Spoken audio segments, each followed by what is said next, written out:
So, as a lot of you know, we have had a problem in the last 2 years of filling board seats. So we have 9 director seats. And last July, there were only 2 people who came forward to fill 4 seats. So we got Doreen and Jeffrey to fill 2 of the 4 seats. And therefore, it's not a competitive election because nobody's running. And then 2 of the board members were asked to stay on, one of which was, I think, Michael Pachersky, and Jim Santamena, who's now in his 2nd year of filling Mike Melito's seat that was vacated back in 2024. The year before that, Phil, who's on the board for his 2nd term, ran unopposed, and we only had 2 people run that year.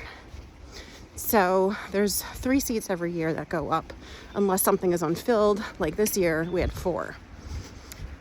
So the 3 seats were Phil re-electing himself because there was no competition, and then Michael Gutierrez and Mike Smolensky ran for the other 2 seats without, opposition.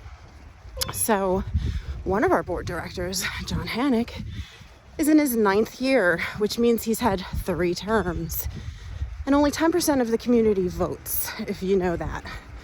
So you have a lot of the good old boys club here in Hemlock that have voted the same people in. Now, when I go to meetings, there's only about a dozen, maybe a dozen. That's a high number, 12 members that attend these meetings online. Virtually nobody goes in person. Some of the board directors don't even go in person.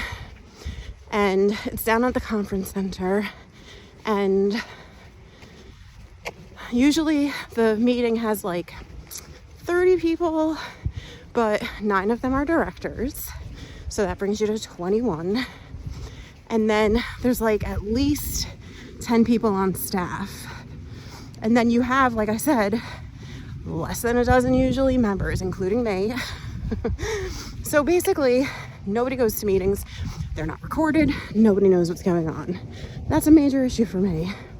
And my passion in life is knowledge, because knowledge is power. Information, transparency.